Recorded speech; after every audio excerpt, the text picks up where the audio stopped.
Hi everyone, welcome to the climate info session.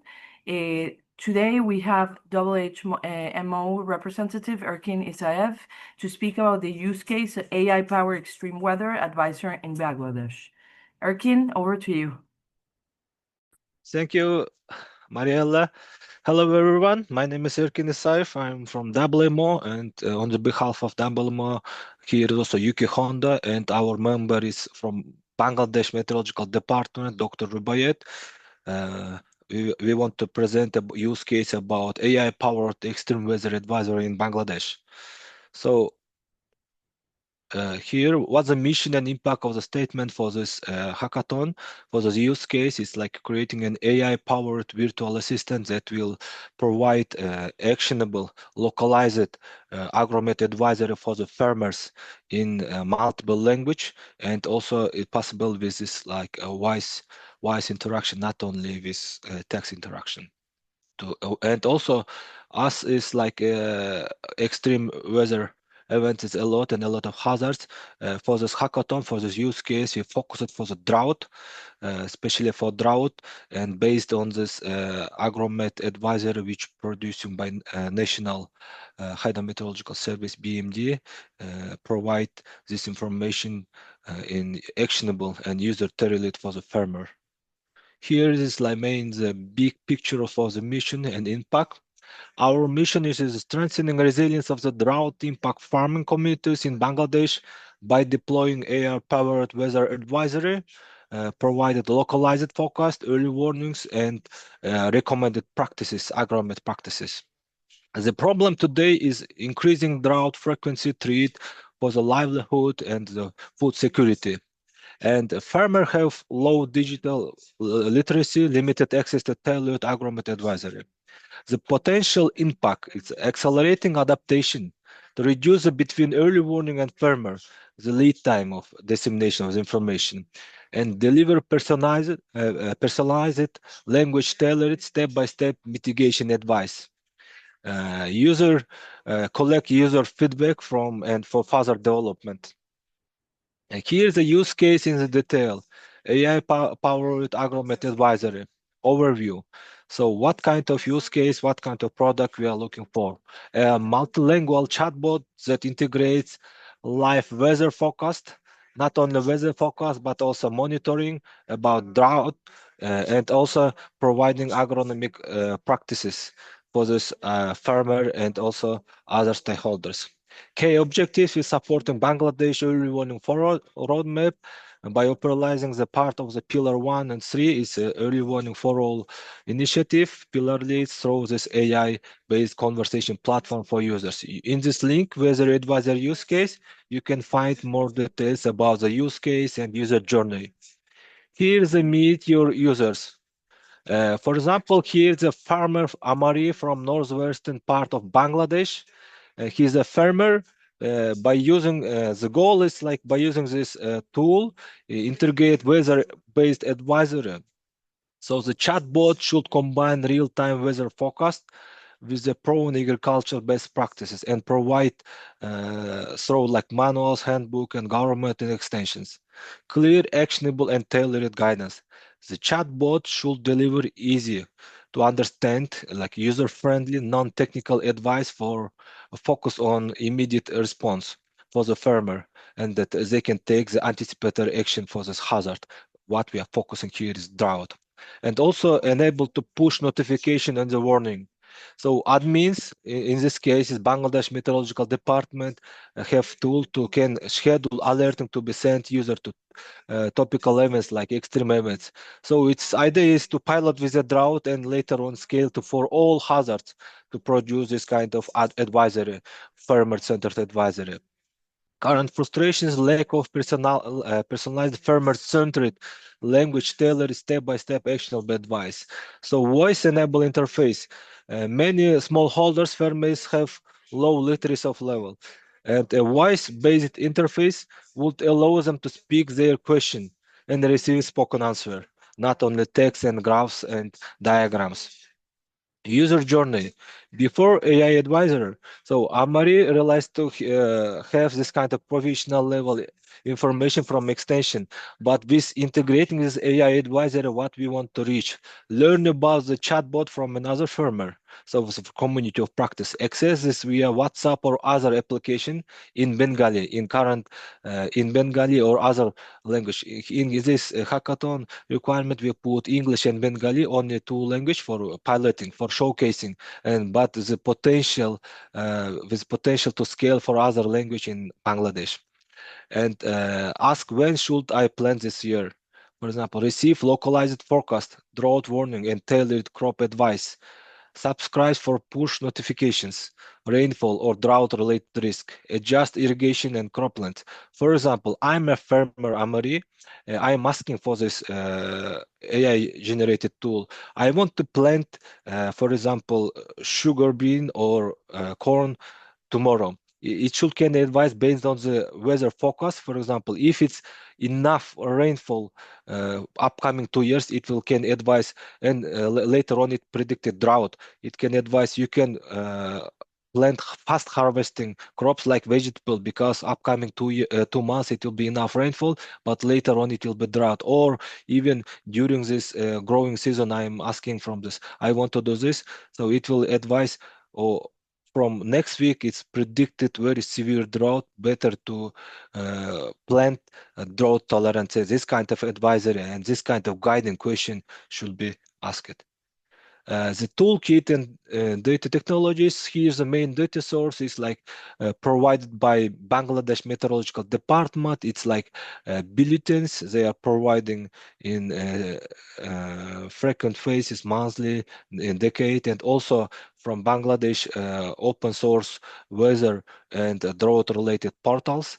And the other hand, using the open source data, it's like remote sensing derived satellite-based soil moisture, vegetation condition index, and also using national or global crop calendar for Bangladesh region, and farmer feedback and query also available to using, and technology stack. So here's a combined structure and AI framework. Conversation is Bangladesh in Bengali and English, first in pilot phase, with potential for the scaling and deployment mobile assessment platform via the secure API. Optional, it will be good, and powered is a wise input output for low literacy farmers. So with also requirement and constraints is here is all data is appropriate and confidential. In the hackathon which will be used, as the data has been subscribed to personal identification information, solution must not written back to the organization data source.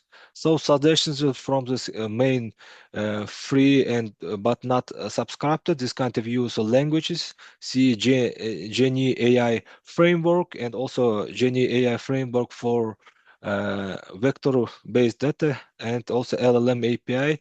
In this GenAI framework is provided all requirements for open data policy or other frameworks based on the hackathon. And here's the session of question and answer. So yeah, over to you, colleagues. Thank From you, ITU. Kim. Thank you, Kim. Am I audible? Thank you, Erkin. Thank you, Erkin. I don't know who's speaking. I'm Rubayet from Bangladesh Meteorological Department. Okay. Do you want to add anything? Yes, Welcome. yes.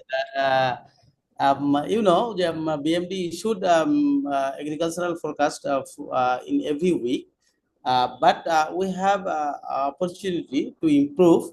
So, Mr. Ekin, who previously we talked each other, and after that, I request, okay, we BMD can join the Generation AI challenge. And now you are prepared presentation, you show something, but in this regards I have some recommendation. In this chatbot, you use meteorological and hydrological data, and some satellite data, but BMD have some soil moisture data and also BMD is now running a 9-kilometer resolution model. So, can you use our model data or our soil moisture data? And also BMD has a decision support system for drought monitoring system.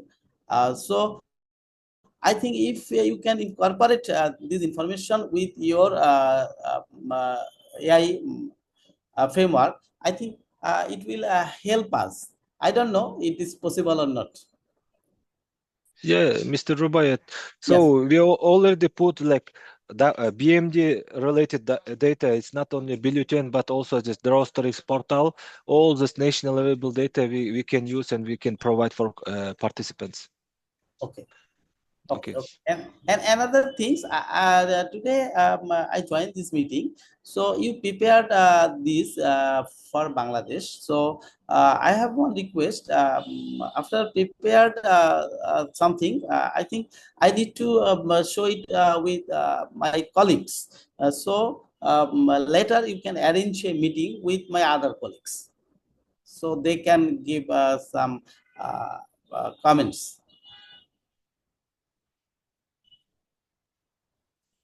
Sure. Now and we can open the floor for question and answer.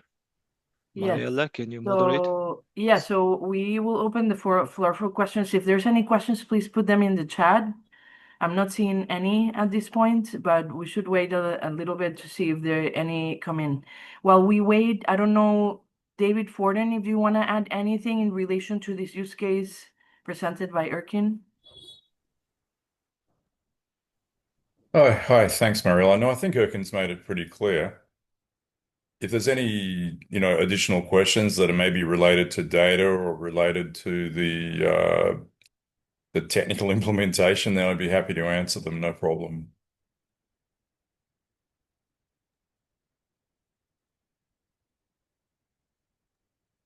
So I'm not seeing any questions, but I will ask one that it came to mind when you were presented, Erkin. Could you expand on both of you on the data sets that you have for this specific use case? I know you said, Erkin, that they were off limits, that they were private. Could you expand a little more on those data sets for our participants? So first, it's like we will, as Mr. Dr. Rubayet mentioned it, we will recommend to use already existing, which is like BMD is producing day-to-day information, monitoring and forecasting, which is open source, which is open sourcely like distributing, yeah, to train this algorithm. And as a second stage of using, it's recommended to use also, if it's not sufficient, open source global data from remote sensing and also for global forecasting data. So we are already provided in the use case this kind of list of global data. But for national related data, now currently we are finalizing with BMD the list of the data and archive it, and we will share soon. Yes. Okay, David, do you want to add anything to that in Yeah, I regards might to the just weigh in data? a little bit on this. So the way to think about data in this context is like a Venn diagram, if you're familiar with a Venn diagram.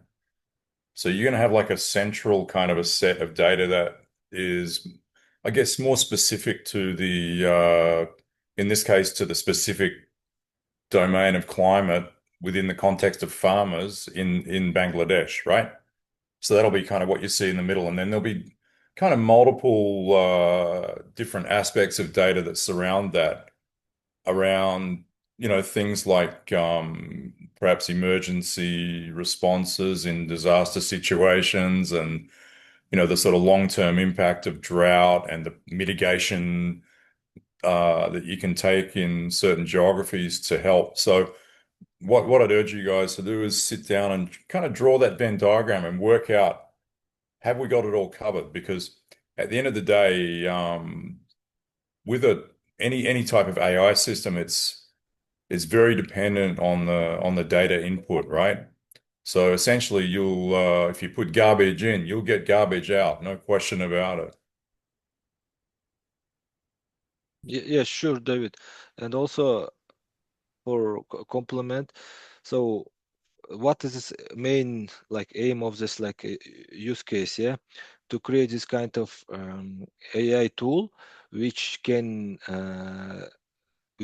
disseminate and which can give access like farmer centered in village level. Yeah, right now from BMD they are providing focus and bulletins in maps, but tackle with each farmer they need resource, but with this using the generative AI it can be covered and it can be in multilingual at the same time, and it can be also like user profiling based on this. For example, I'm registered in this chatbot, I'm a farmer and I'm living in this village, and I want to plant this, and based on like forecasted and monitoring information based on the crop calendar, it can provide like advisory, actionable advisory for better manage your agriculture practice. Yeah, what kind of action, what kind of things you have to do as a farmer. Yeah, and what is the important part is like multilingual. It will talk with you in your language, and it can also have this tool like voice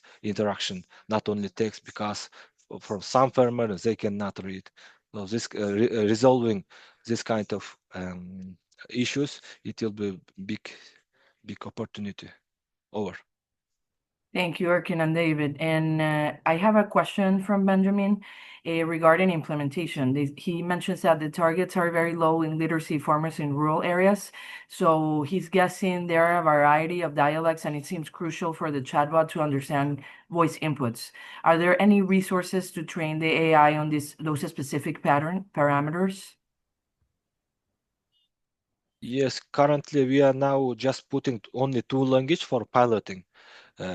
Bengali and English to test, and later on, based on the available data, we can scale it. But for this competition, we put only two language to really narrow and really focus. And also we put also drought, only one hazard.